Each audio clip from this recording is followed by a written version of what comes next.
കാറ്റത്തെ കിളിക്കുടിയിലെ upcoming എപ്പിസോഡിലേക്ക് എല്ലാവർക്കും സ്വാഗതം. നിധിക്ക് നികേഷിൻ്റെ അമ്മയുടെ സ്വഭാവത്തിലും പെരുമാറ്റത്തിലൊക്കെ എന്തൊരു ഡൗട്ട് തോന്നുന്നുണ്ട്. പക്ഷെ ആരോടും പറയുന്നില്ല. ഒരു ദിവസം സുഭാഷ് ഏട്ടനും സുധീഷും നിധിയുമൊക്കെ ജോലിക്ക് പോയ സമയം നികേഷിൻ്റെ അമ്മയും അച്ഛനും മാത്രമേ വീട്ടിലുണ്ടായിരുന്നുള്ളൂ. ഹരീഷ് ലീസിന് കൊടുക്കാൻ വെച്ചിരുന്ന പണം എവിടെയാണെന്ന് നികേഷിൻ്റെ അമ്മ റൂമിലെല്ലാം സെർച്ച് ചെയ്തുകൊണ്ടിരിക്കുകയാണ്. റൂമിലുണ്ടായിരുന്ന ബാഗുകളിലും അലമാരയിലും ഒക്കെ സെർച്ച് ചെയ്യുന്നുണ്ട്. പക്ഷേ എവിടെയാണെന്ന് കണ്ടെത്താൻ അവർക്ക് കഴിഞ്ഞില്ല. ഇതേ സമയം അവരുടെ ഭർത്താവ് കിളിക്കൂട്ടിന് പുറത്തെത്തി അവരുടെ ഫോണിലേക്ക് വിളിക്കുകയാണ്. നീ എവിടെയാണ്? ഒന്നിങ്ങോട്ട് പുറത്തേക്ക് ഇറങ്ങി വാ, ഞാൻ വീടിന് മുന്നിലുണ്ടെന്ന് പറയുന്നുണ്ട്.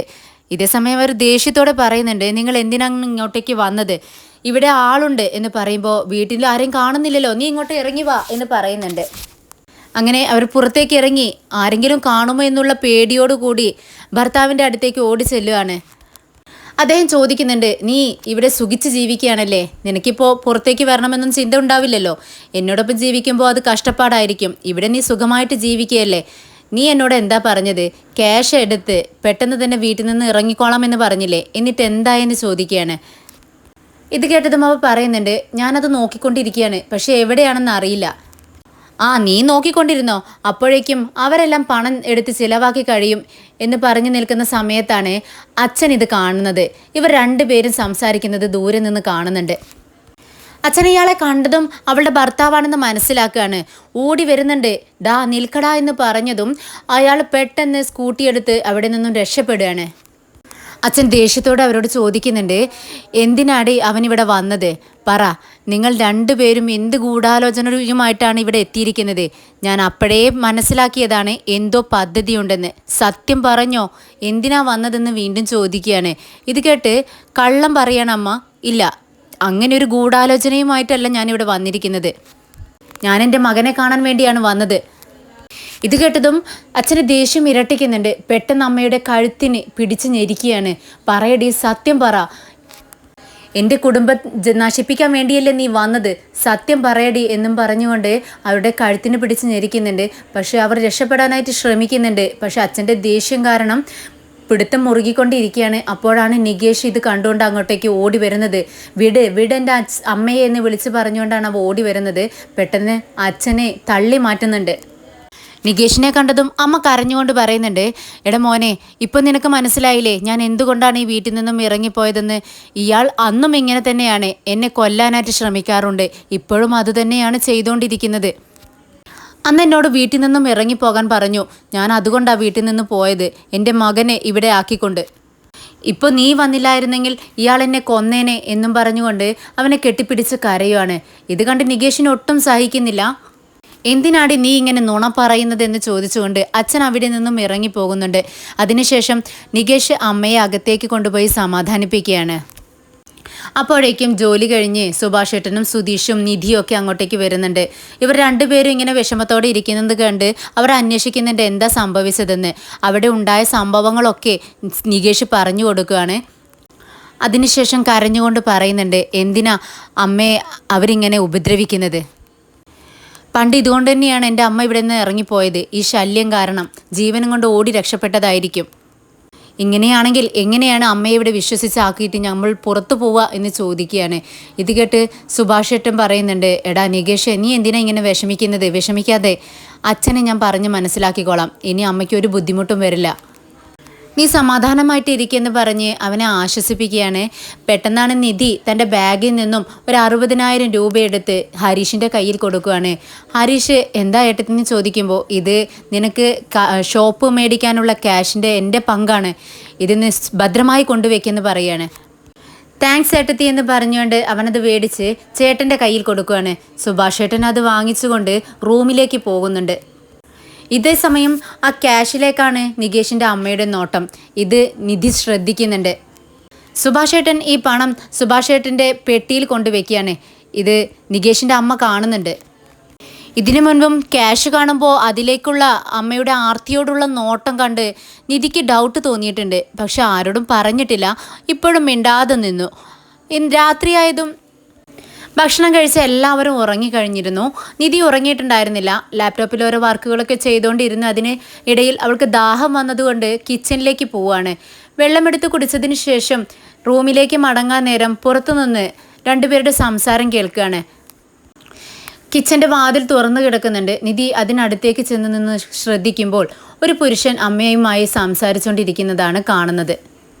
അങ്ങനെ അവരെന്താണ് സംസാരിക്കുന്നതെന്ന് അവൾ മറഞ്ഞു നിന്ന് കേൾക്കുകയാണ്. അപ്പം അമ്മ പറയുന്നുണ്ട്, ഞാനിവിടെ ആകെ കഷ്ടപ്പാടിലാണ്. ഇവർക്ക് വെച്ചുണ്ടാക്കി എനിക്ക് വയ്യാണ്ടായി. ആരും ഒരു ജോലിയും ചെയ്യില്ല. എങ്ങനെയെങ്കിലും എനിക്കിവിടെ നിന്ന് രക്ഷപ്പെട്ടാൽ മതി.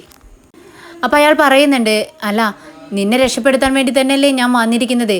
നീ ക്യാഷ് എവിടെയാണെന്ന് കണ്ടുപിടിച്ചോ, പെട്ടെന്ന് അത് എടുത്തുകൊണ്ട് വാ എന്ന് പറയുമ്പോൾ അമ്മ പറയുന്നുണ്ട്, അത് എവിടെയാണെന്ന് ഇത്രയും ദിവസം എനിക്ക് അറിയില്ലായിരുന്നു. ഞാൻ എല്ലായിടത്തും നോക്കി കണ്ടില്ല. പക്ഷേ ഇന്ന് അതെവിടെയാണ് വെച്ചതെന്ന് ഞാൻ കണ്ടുപിടിച്ചു. എല്ലാവരും ഉറങ്ങാൻ വേണ്ടിയാണ് ഞാൻ കാത്തിരുന്നത്. ഇനി എല്ലാവരും ഉറങ്ങിയതിന് ശേഷം ഞാൻ പോയിട്ട് എടുക്കാമെന്ന് വിചാരിച്ചു. ഇപ്പോൾ എല്ലാവരും ഉറങ്ങിയിട്ടുണ്ട്. നിങ്ങളിവിടെ നിൽക്ക്, ഞാൻ പോയി പണം എടുത്തുകൊണ്ട് വരാം. ഇത് കേട്ടതും നിധി ഞെട്ടുന്നുണ്ട്. അവൾക്ക് വിശ്വസിക്കാനേ കഴിയുന്നില്ല. ഒരു നിമിഷം നിധി സ്റ്റക്കായി പോകുന്നുണ്ട്. എന്ത് ചെയ്യണമെന്ന് അറിയുന്നില്ല. പെട്ടെന്ന് അവൾ ഓടി തൻ്റെ റൂമിൻ്റെ ഡോറിന് മറവിൽ ഒളിഞ്ഞു നിൽക്കുകയാണ്. അമ്മ അകത്തേക്ക് കയറി വരുന്നുണ്ട്. എല്ലാവരും ഉറങ്ങുകയല്ലേ എന്ന് ഉറപ്പ് വരുത്തുന്നുണ്ട്. നിധിയുടെ റൂമിന് നേരെ ഒന്ന് നോക്കുമ്പോൾ ഡോർ അടഞ്ഞു കിടക്കുകയാണല്ലോ. അതുകൊണ്ട് അവർ സുഭാഷ് ചേട്ടൻ്റെ റൂമിൽ കയറുകയാണ്. അതിനുശേഷം ഡോർ ചാരി വെക്കുന്നുണ്ട്. ഒരു ചെയറിട്ട് അലമാരയ്ക്ക് മുകളിലുണ്ടായിരുന്ന സുഭാഷ് ചേട്ടൻ്റെ പെട്ടിയെടുക്കുന്നുണ്ട്. അതിൽ നിന്നും കവറിലുണ്ടായിരുന്ന സുഭാഷ് ചേട്ടൻ സൂക്ഷിച്ച ആ പണമെടുത്ത് കയ്യിൽ വെക്കുകയാണ്. പെട്ടെന്നാണ് നിധി ഡോറ് തുറന്ന് ഓടി വരുന്നത്. നിങ്ങൾ എന്താണ് ഈ ചെയ്യുന്നതെന്ന് ചോദിക്കുമ്പോഴേക്കും ആ പണം അവർ ബാക്കിലേക്ക് പിടിക്കുകയാണ്. എന്താ നിങ്ങളുടെ കയ്യിൽ? ആ കൈ ഇങ്ങോട്ടേക്ക് കാണിക്കുന്ന നിധി പറയുമ്പോഴേക്കും അവരുടെ കയ്യിൽ നിന്നും പണം താഴെ വീഴുന്നുണ്ട്. അതുമോളെ, സുഭാഷ് ഈ പണം ഇവിടെ കൊണ്ടുവയ്ക്കുന്നത് ഞാൻ കണ്ടു. അപ്പോൾ ഇത് ഭദ്രമായിട്ട് ഇരിക്കുന്നുണ്ടോ അതോ വല്ല കള്ളന്മാരും കൊണ്ടുപോയി എന്ന് നോക്കാൻ വേണ്ടി ഞാൻ വന്നതാണെന്ന് പറയുവാണ്. ഇത് കേട്ട് നിധിക്ക് ദേഷ്യം വരുന്നുണ്ട്. കള്ളത്തിന്മേൽ കള്ളം ഇങ്ങനെ പറഞ്ഞുകൊണ്ടിരിക്കുന്നത് എന്തിനാ? കുറേ ദിവസമായി ഞാൻ നിങ്ങളെ ശ്രദ്ധിക്കുന്നു. നിങ്ങളൊരു കള്ളിയാണല്ലേ. ഇത്രയും ദിവസം നിങ്ങളെ എങ്ങനെയാണ് ഞാൻ ഈ വീട്ടിൽ കയറ്റി താമസിപ്പിച്ചത്? എനിക്ക് ആലോചിക്കാനേ കഴിയുന്നില്ല. നികേഷ് നിങ്ങളെ എത്രമാത്രം സ്നേഹിക്കുന്നുണ്ട്. ഇത്രയും വലിയൊരു ചതി ഞങ്ങളോട് ചെയ്യണമായിരുന്നോ? ആരാ നിങ്ങളോടൊപ്പം പുറത്തുനിന്ന് സംസാരിച്ചിരുന്നത്? ഞാൻ കണ്ടു. ഇത് കേട്ടത് അവർ പറയുന്നുണ്ട്, ഇല്ല, ആരുമില്ല, പുറത്ത് ആരുമില്ല എന്ന് വീണ്ടും കള്ളം പറയുകയാണ്. അപ്പം നിധി പറയുന്നുണ്ട്, നിങ്ങൾ സംസാരിക്കുന്നത് ഞാൻ വ്യക്തമായിട്ട് കേട്ടതാണ്. നിങ്ങൾ ഈ പണം കൊണ്ട് അയാളോടൊപ്പം ഓടി രക്ഷപ്പെടാനല്ലേ ശ്രമിച്ചത്? നിങ്ങളെ ഞാൻ പോലീസിൽ ഏൽപ്പിക്കും. ഞാൻ എല്ലാവരും വിളിക്കാൻ പോവുകയാണ്. നിങ്ങളുടെ കള്ളത്തരം ഞാൻ പൊളിക്കുമെന്നും പറഞ്ഞുകൊണ്ട് അവരുടെ കയ്യിൽ പിടിക്കുമ്പോഴേക്കും അവർ കുതറി മാറി ഓടി രക്ഷപ്പെടുകയാണ്. ഫ്രണ്ട് ഡോർ തുറന്ന് അയാളോട് പറയുന്നുണ്ട്, ഓടിക്കോ, അവർ വരുന്നുണ്ട്, ഓടി രക്ഷപ്പെടാമെന്നും പറഞ്ഞുകൊണ്ട് അയാളുടെ കൈ പിടിച്ച് അവർ ഓടി രക്ഷപ്പെടുന്നുണ്ട്. നിധി അവരെ പിടിക്കാനായിട്ട് ഓടുന്നുണ്ട്. പക്ഷെ പെട്ടെന്നാണ് താഴെ വീണ് കിടക്കുന്ന പണത്തിൻ്റെ ആ കാര്യം അവൾക്ക് ഓർമ്മ വന്നത്. പിറകെ ഓടി വന്ന് അവൾ അതെല്ലാം എടുത്ത് ഭദ്രമായി സൂക്ഷിച്ച് വെക്കുന്നുണ്ട്. പിന്നീട് പുറത്തിറങ്ങിയ നേരം അവരെ ആരെയും കാണുന്നില്ല. പെട്ടെന്ന് അകത്ത് കയറി അവൾ നികേഷിനെയും സുധീഷിനെയും അവരൊക്കെ നോക്കി നിൽക്കുകയാണ്. സുധീഷിനെ വിളിച്ച് കാര്യങ്ങളെല്ലാം അവനോട് പറയണമെന്നുണ്ട് അവൾക്ക്. പക്ഷേ നികേഷ് അറിഞ്ഞാൽ അവനാകെ വിഷമാവുമല്ലോ എന്നാണ് അവളുടെ മനസ്സിൽ. അതുകൊണ്ട് ഒന്നും ചെയ്യാതെ കുറച്ചു നേരം അവിടെ അങ്ങനെ മിണ്ടാതെ അവരെല്ലാം നോക്കി അങ്ങനെ ഇരുന്നതിന് ശേഷം അവൾ പോയി കിടന്നുറങ്ങുകയാണ്. പിറ്റേന്ന് രാവിലെ എഴുന്നേറ്റ് നിധി കിച്ചണിലേക്ക് വരുന്നുണ്ട്. സുഭാഷ് ഏട്ടൻ ചായ ഉണ്ടാക്കി എല്ലാവർക്കും കൊടുക്കുകയാണ്. നിധി എന്തോ ചിന്തിച്ചുകൊണ്ടിരിക്കുന്നുണ്ട്. ഇത് കണ്ട് സുഭാഷ് ഏട്ടൻ ചോദിക്കുന്നുണ്ട്, എന്താ നിധി, നീ എന്താ ചിന്തിച്ചുകൊണ്ടിരിക്കുന്നത്? ഒന്നുമില്ല എന്ന് നിധി കള്ളം പറയുകയാണ്. പിന്നീട് നികേഷ് വന്നിട്ട് ചോദിക്കുന്നുണ്ട്, സുഭാഷ് ഏട്ടാ, അമ്മയെ കാണുന്നില്ല. 2-3 മണിക്കൂറായി ഞാൻ ഇവിടെ എല്ലാം നോക്കുന്നു, പക്ഷെ അമ്മയെ കാണുന്നില്ല, എവിടെ പോയെന്ന് ചോദിക്കുകയാണ്. അപ്പോൾ സുധീഷ് പറയുന്നുണ്ട്, എന്തെങ്കിലുമൊക്കെ സാധനങ്ങൾ വാങ്ങിക്കാനായിട്ട് പുറത്ത് പോയിട്ടുണ്ടാവും, നീ എന്തിനാ ഇങ്ങനെ ടെൻഷൻ അടിക്കുന്നത്? അപ്പം നികേഷ് പറയുന്നുണ്ട്, ഇല്ല, സാധനങ്ങൾ വാങ്ങിക്കാനൊന്നും ഇത്രയും സമയം പുറത്ത് പോയില്ല, ഇതുവരെ ഇങ്ങനെ ഉണ്ടായിട്ടില്ലല്ലോ. അമ്മയെ കാണുന്നില്ല, എനിക്ക് പേടിയാവുന്നു. അമ്മ ഇനി എവിടെയെങ്കിലും പോയിട്ടുണ്ടാവോ എന്നോട് പറയാതെ എന്ന് ചോദിക്കുകയാണ്. അങ്ങനെ അല്പനേരം കൂടി അവർ വെയിറ്റ് ചെയ്യുന്നുണ്ട്. അതിനുശേഷം അവരെ കാണാതായതുകൊണ്ട് നികേഷ് കരയാൻ തുടങ്ങി. എൻ്റെ അമ്മ പോയി, എനിക്കത് ഉറപ്പാ. അയാളാണ് അതിനെല്ലാം കാരണക്കാരൻ. അയാൾ എൻ്റെ അമ്മയെ കൊല്ലാൻ ശ്രമിച്ചില്ലേ? അപ്പോൾ പേടിച്ചിട്ടായിരിക്കും എൻ്റെ അമ്മ ഇവിടെ നിന്ന് ഓടി രക്ഷപ്പെട്ടത്. പക്ഷെ എന്നോടൊരു വാക്ക് പറയാമായിരുന്നു അമ്മയ്ക്ക് എന്നും പറഞ്ഞുകൊണ്ടാണ് കരയുന്നത്. ഇത് കണ്ട് ഹരീഷിനോ സുധീഷിനോ ഒന്നും സഹിക്കാൻ കഴിയുന്നില്ല. അവരെല്ലാം അവൻ്റെ ചുറ്റുപാടും ഇരുന്ന് അവനെ സമാധാനിപ്പിക്കുകയാണ്. അപ്പോഴേക്കും അച്ഛൻ അങ്ങോട്ടേക്ക് കയറി വരുന്നുണ്ട്. സുഭാഷ് ഏട്ടൻ ചോദിക്കുന്നുണ്ട്, അച്ഛാ, ഇന്നലെ എന്തെങ്കിലും പ്രശ്നം ഉണ്ടായോ ഞങ്ങൾ ഉറങ്ങിയതിന് ശേഷം? അമ്മ എവിടെയാണെന്ന് അറിയാമോ എന്ന് ചോദിക്കുകയാണ്. ഇത് കേട്ടതും അച്ഛൻ പറയുന്നുണ്ട്, അമ്മയോ, ഏതമ്മ? എന്നോട് ചോദിച്ചാൽ ഞാൻ എവിടെ നേടാ നിൻ്റെ അമ്മയെ എടുത്തു തരുന്നതെന്ന് ചോദിച്ചുകൊണ്ട് അച്ഛൻ പുറത്തേക്ക് ഇറങ്ങി പോകുന്നുണ്ട്. അതിനുശേഷം മുഖമെല്ലാം കഴുകി തുടച്ചുകൊണ്ട് അച്ഛൻ അകത്തേക്ക് കയറി വരുവാണ്. ഇത് കണ്ടതും നികേഷിന് ദേഷ്യം വരുവാണ്. ഓടിച്ചെന്ന് അച്ഛൻ്റെ ഷർട്ടിന് പിടിക്കുന്നുണ്ട്. എന്നിട്ട് ചോദിക്കുന്നുണ്ട്, പറ എൻ്റെ അമ്മ എവിടെ? നിങ്ങളാണ് എൻ്റെ അമ്മയെ ഇവിടെ നിന്നും പറഞ്ഞയച്ചിട്ടുണ്ടാവുക, അതോ എൻ്റെ അമ്മയെ കൊന്നോ എന്ന് ചോദിക്കുമ്പോൾ നിധിക്ക് സഹിക്കാൻ കഴിയുന്നില്ല. അവൾക്ക് മാത്രമല്ലേ സത്യം എന്താണെന്ന് അറിയൂ. അവൾ ഓടി വന്ന് നികേഷിൻ്റെ കയ്യിൽ പിടിക്കുന്നുണ്ട്. എന്താടാ നീ ചെയ്യുന്നത്? ഇത് നിൻ്റെ അച്ഛനാണ്, കൈ വിടടാ എന്നും പറഞ്ഞുകൊണ്ട് തട്ടി മാറ്റുവാണ്. അച്ഛനങ്ങനെ പുറത്തേക്ക് ഇറങ്ങി പോവുകയാണ്. പിന്നീട് നിധിയും നികേഷും അവൻ്റെ കാറിൽ നികേഷിനെ കോളേജിൽ കൊണ്ടുവിടുവാണ്. പോയിക്കൊണ്ടിരിക്കുന്ന സമയത്ത് നികേഷ് വിഷമിച്ചിരിക്കുന്നത് കണ്ട് നിധി അവനെ സമാധാനിപ്പിക്കുന്നുണ്ട്. നികേഷ്, നിനക്കിന്ന് കോളേജിൽ പോകണ്ടെന്നുണ്ടെങ്കിൽ നീ ഇവിടെ വീട്ടിലിരിക്കേ. അപ്പോൾ സുധീഷ് പറയുന്നുണ്ട്, അത് വേണ്ട, വീട്ടിൽ തനിച്ചിരിക്കുമ്പോൾ അവൻ ആകെ വിഷമത്തിലായിരിക്കും, കോളേജിൽ പോകുന്നത് തന്നെയാണ് നല്ലത്. അപ്പോൾ നിധി പറയുന്നുണ്ട്, നിനക്ക് തനിച്ചിരിക്കാൻ പറ്റില്ലെങ്കിൽ നീ പറ, ഞാൻ നിനക്ക് കൂട്ടിയിരിക്കാം. അപ്പോൾ അവൻ പറയുന്നുണ്ട്, വേണ്ട ഏട്ടത്തി കൂടി ബുദ്ധിമുട്ടണ്ട, ഞാൻ കോളേജിലേക്ക് പോയിക്കോളാം. അപ്പോൾ നിധി പറയുന്നുണ്ട്, നിനക്ക് ബുദ്ധിമോശമൊന്നും നീ കാണിക്കരുത്, ഞങ്ങളെല്ലാവരും നീ ആലോചിക്കണം. ഇത് കേട്ട് നികേഷ് പറയുന്നുണ്ട്, ഇല്ല ഏട്ടത്തി, ഞാൻ ഒളിച്ചോടി പോവോ മരണത്തെക്കുറിച്ച് ചിന്തിക്കുകയോ ഒന്നുമില്ല ചേച്ചി, അത് വിചാരിച്ച് പേടിക്കണ്ട. എന്നാലും എൻ്റെ അമ്മ എവിടെയായിരിക്കും ചേച്ചി? നിങ്ങൾക്ക് അവരുടെ വീട് അറിയാമോ? എങ്കിൽ നമുക്ക് അവിടെ പോയൊന്ന് നോക്കാമെന്ന് പറയുക. അപ്പോൾ അത് കേട്ട് നിധി പറയുന്നുണ്ട്, അത് വേണ്ട, അവരെവിടെയാണ് താമസമെന്ന് ഞങ്ങൾക്ക് അറിയില്ല, റോട്ടിൽ വെച്ച് കണ്ടപ്പോൾ അങ്ങനെ കൂട്ടിക്കൊണ്ടു വന്നേ ഉള്ളൂ. നീ സമാധാനത്തോടെ കോളേജിൽ പോ, അവർ നിന്നോട് സ്നേഹമുണ്ടെങ്കിൽ തിരിച്ചു വരും. ഒരു വാക്ക് നമ്മളോട് പറയാതെയല്ലേ പോയത്, അപ്പോൾ എന്തെങ്കിലും അത്യാവശ്യം ഉണ്ടായിരിക്കും, നീ അങ്ങനെ വിചാരിച്ച് സമാധാനിക്കെന്നും പറഞ്ഞുകൊണ്ട് അവനെ സമാധാനിപ്പിച്ച് കോളേജിൽ ഇറക്കി വിടുവാണ്. അതിനുശേഷം സുധീഷ് ചോദിക്കുന്നുണ്ട്, അല്ല നിധി, ഇന്നലെ രാത്രി എന്തായിരിക്കും സംഭവിച്ചിട്ടുണ്ടാവുക? അവർ കുഴപ്പമൊന്നുമില്ലാതെ കിടന്നുറങ്ങാൻ പോയതല്ലേ, അതിനുശേഷം എന്തുണ്ടായി എന്ന് പറയുമ്പോൾ നിധി പറയുന്നുണ്ട്, അതിനുശേഷം വലിയൊരു സംഭവം ഉണ്ടായി. എന്താ നിധി, നിനക്കറിയാമോ എന്ന് ചോദിക്കുമ്പോൾ നിധി പറയുന്നുണ്ട്, എനിക്കറിയാം, എനിക്ക് മാത്രമേ അറിയൂ. ഇന്നലെ എല്ലാവരും ഉറങ്ങിയതിന് ശേഷം ഞാൻ വെള്ളത്തിന് ദാഹിച്ചതുകൊണ്ട് കിച്ചണിലേക്ക് കുടിക്കാൻ വേണ്ടി വന്നതാ. അപ്പോഴാ പുറത്തൊരു സൗണ്ട് കേട്ടത്. അത് അച്ഛനും അവരുടെ ഭർത്താവാണെന്ന് തോന്നുന്നു. നീ എന്ന് പറഞ്ഞില്ലേ അവരുടെ വീട്ടിൽ ആരെ കണ്ടെന്ന്? അയാളായിരിക്കും ഇവിടെയും വന്നത്. അവർ തമ്മിൽ സംസാരിക്കുന്നത് ഞാൻ കേട്ടു. വീട്ടിൽ ഹരീഷിൻ്റെ പണം ഉണ്ടായിരുന്നില്ലേ, അത് അടിച്ചു മാറ്റി രക്ഷപ്പെടാനായിരുന്നു അവരുടെ ശ്രമം. ആ പണവുമായി നിൽക്കുന്ന അവരെ ഞാൻ കയ്യോടെ പൊക്കി എല്ലാവരെയും അറിയിക്കുന്നുവെന്ന് പറഞ്ഞപ്പോൾ അവർ ഓടി രക്ഷപ്പെട്ടു. എനിക്ക് പിടിക്കാൻ കഴിഞ്ഞില്ല സുധീഷേ. എൻ്റെ മനസ്സിലപ്പോൾ ആ പണത്തെക്കുറിച്ചായിരുന്നു ചിന്ത. അത് സേഫായിട്ട് വെക്കണമെന്ന് മാത്രമേ ഉണ്ടായിരുന്നുള്ളൂ. അതുകൊണ്ട് അവർ ഓടി രക്ഷപ്പെട്ടെന്ന് പറയുകയാണ്. ഇത് കേട്ടതും സുധീഷിന് ദേഷ്യം വരുന്നുണ്ട്. എനിക്ക് അപ്പോഴേ തോന്നിയതാ നിധി, അവരൊരു ഫ്രോഡാണെന്ന്. ഞാൻ നിന്നോട് പറയുകയും ചെയ്തു എന്തോ പ്രശ്നമുണ്ടെന്ന്. പക്ഷേ ഇത്രയും വലിയൊരു ഫ്രോഡാണ് അവരെന്ന് എനിക്ക് അറിയില്ലായിരുന്നു. നീ വാ, നമുക്ക് പോലീസിൽ പറയാം, ഒരു പെറ്റീഷൻ കൊടുക്കാമെന്ന് പറയുമ്പോൾ നിധി പറയുന്നുണ്ട്, വേണ്ട, അത് വേണ്ട, എല്ലാവരും അറിഞ്ഞാൽ വളരെ വിഷമിക്കും, പ്രത്യേകിച്ച് നികേഷ്. അവനിപ്പോഴേ ഒരു വിഷമത്തിലാണ്. ഇനി അമ്മ ഇങ്ങനൊരു കള്ളി കൂടിയാണെന്ന് അറിയുമ്പോൾ അവനക്കത് സഹിക്കാൻ കഴിയില്ല. അതുകൊണ്ട് ആരോടും പറയണ്ട, നമ്മൾ മാത്രം അറിഞ്ഞിരുന്നാൽ മതി. പിന്നെ നീ പോയി അവർ താമസിച്ച് നിന്ന സ്ഥലമുണ്ടല്ലോ, അവിടെ പോയി ഒന്ന് അന്വേഷിക്കേ. ശരി, അങ്ങനെ ചെയ്യാമെന്നും പറഞ്ഞുകൊണ്ട് അവർ അവിടെ നിന്നും പോകുന്നുണ്ട്. വൈകിട്ട് കോളേജ് കഴിഞ്ഞ് വന്നതും നികേഷ് ആകെ ടെൻഷനോടെ ഇരിക്കുകയാണ്. എല്ലാവരും അവനെ സമാധാനിപ്പിക്കുകയാണ്. അമ്മ നിന്നെ ഓർക്കുന്നുണ്ടെങ്കിൽ, നിന്നെ ഇഷ്ടപ്പെടുന്നുണ്ടെങ്കിൽ തിരിച്ചു വരും, ആരും അവരെ പറഞ്ഞയച്ചതൊന്നുമല്ലല്ലോ, സ്വന്തം ഇഷ്ടപ്രകാരം പോയതല്ലേ എന്ന് പറയുമ്പോൾ അവൻ പറയുന്നുണ്ട്, അല്ല, ഇവിടെയുള്ള ആ മനുഷ്യനുണ്ടല്ലോ, അദ്ദേഹമാണ് അമ്മയെ പറഞ്ഞയച്ചത്, എനിക്കത് ഉറപ്പാണ്.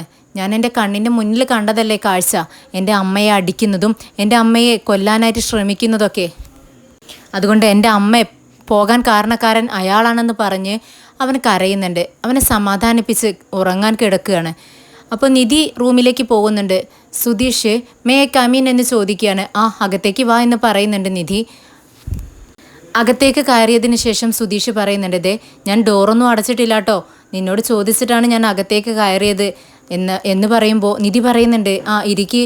അത് കേട്ടപ്പോൾ സുധീഷിന് വിശ്വസിക്കാൻ കഴിയുന്നില്ല. എന്നോടാണോ നിധി ഇരിക്കാൻ പറഞ്ഞത്? അതെ, നിന്നോട് തന്നെയാണ് പറഞ്ഞത്. ശരിയെന്നും പറഞ്ഞുകൊണ്ട് അവിടെ ഇരിക്കുകയാണ് ബെഡിൽ. എന്നിട്ട് പറയുന്നുണ്ട്, ഞാൻ അവരുടെ വീട്ടിൽ പോയിട്ടുണ്ടായിരുന്നു, അവരവിടെ താമസം ഉണ്ടായിരുന്നു എന്ന് പറഞ്ഞിരുന്നു, പക്ഷേ ഇപ്പോൾ അവിടെ പൂട്ടിക്കിടക്കുവാണ്. ഞാൻ ചുറ്റുപാടും അന്വേഷിച്ചു, പക്ഷേ അവരെക്കുറിച്ച് ആരും തന്നെ നല്ലത് പറയുന്നില്ല, തനി ഫ്രോഡുകളാണ്. നാട്ടിലുള്ളവരുടെ എല്ലാവരുടെയും കയ്യിൽ നിന്നും പണം കടം വാങ്ങിയിട്ടുണ്ട്. ഇപ്പം അത് കൊടുക്കാത്തത് കൊണ്ട് എല്ലാവരും വീട് കയറി ഇറങ്ങുമായിരുന്നു. ആ നേരത്താണ് നമ്മൾ അവിടെ പോയി അവരെ ഇങ്ങോട്ടേക്ക് കൊണ്ടുവന്നത്. ഇപ്പോൾ അവരെക്കുറിച്ച് ആർക്കും അറിയില്ലെന്നാണ് പറയുന്നത്.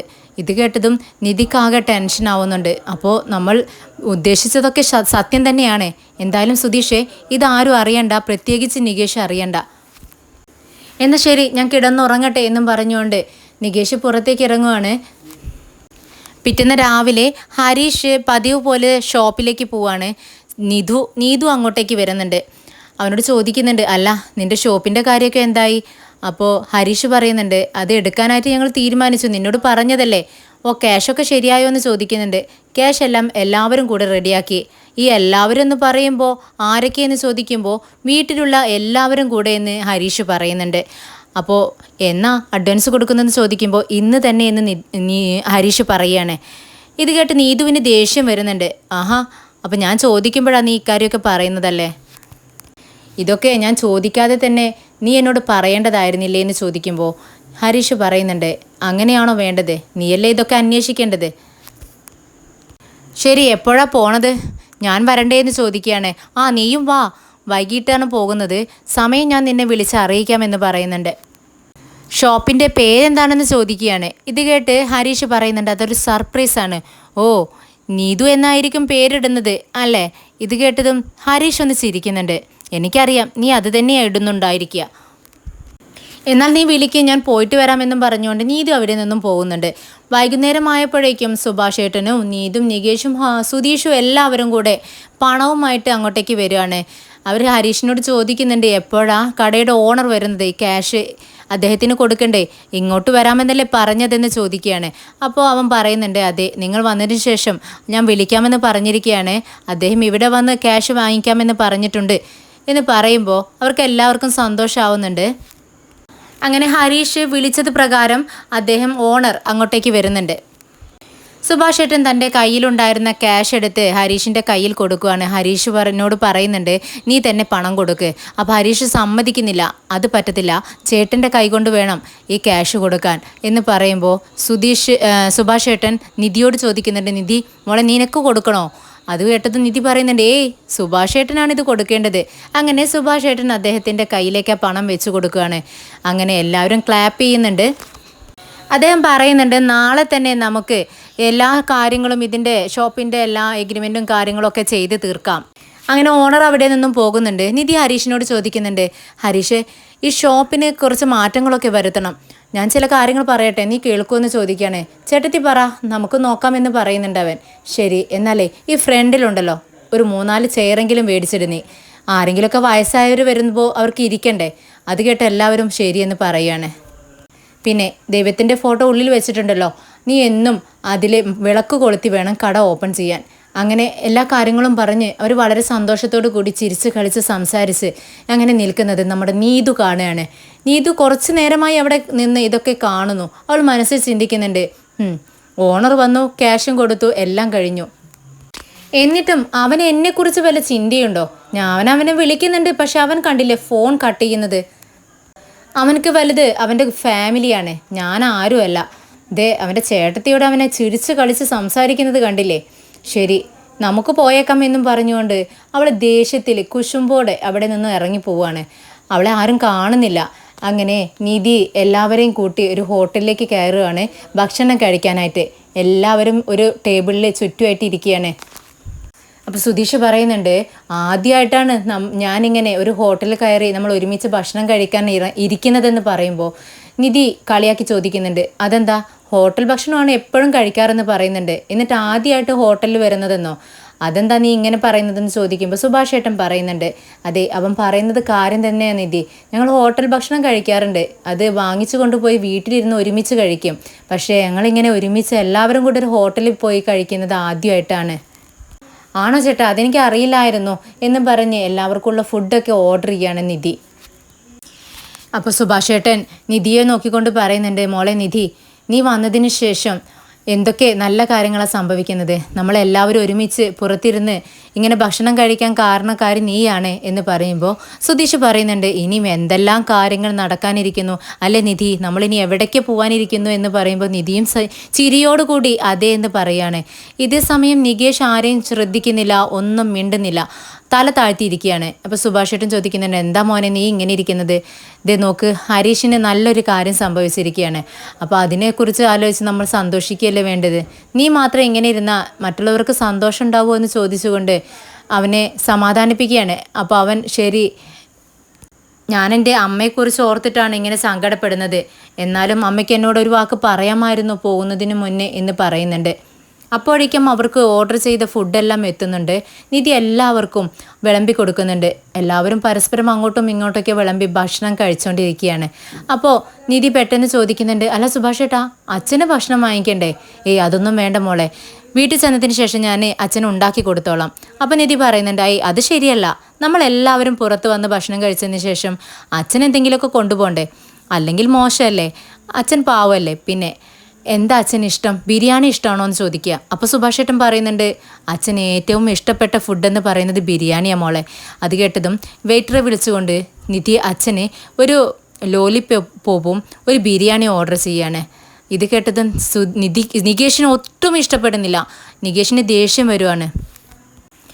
എന്താ ഏട്ടത്തി ഇത്, എന്തിനാ അവർക്ക് ഭക്ഷണം വാങ്ങിക്കുന്നത്, അതിൻ്റെ ആവശ്യമില്ല എന്ന് പറയുമ്പോൾ നിധി പറയുന്നുണ്ട്, അതെ നീ അത് ശ്രദ്ധിക്കണ്ട, നിനക്കുള്ള ഭക്ഷണമൊക്കെ നമ്മൾ വാങ്ങിച്ചില്ലേ, നീ കഴിക്കേ, അത് ഞാൻ നോക്കിക്കോളാം എന്ന് പറയാണ്. പിന്നീട് നികേഷ് ഒരു അക്ഷരം മിണ്ടുന്നില്ല. എല്ലാവരും ഇന്ന് ഭക്ഷണം കഴിച്ചതിന് ശേഷം അച്ഛനുള്ള ഭക്ഷണമായിട്ട് വീട്ടിലേക്ക് വരുവാണ്. അച്ഛൻ വീട്ടിലെത്തിയതും നിധി ഭക്ഷണം എല്ലാം ഒരു പ്ലേറ്റിലേക്ക് വെച്ച് അദ്ദേഹത്തിന് കൊണ്ടു കൊടുക്കുകയാണ്. ഇത് കണ്ട് നികേഷിന് ഒട്ടും ഇഷ്ടപ്പെടും.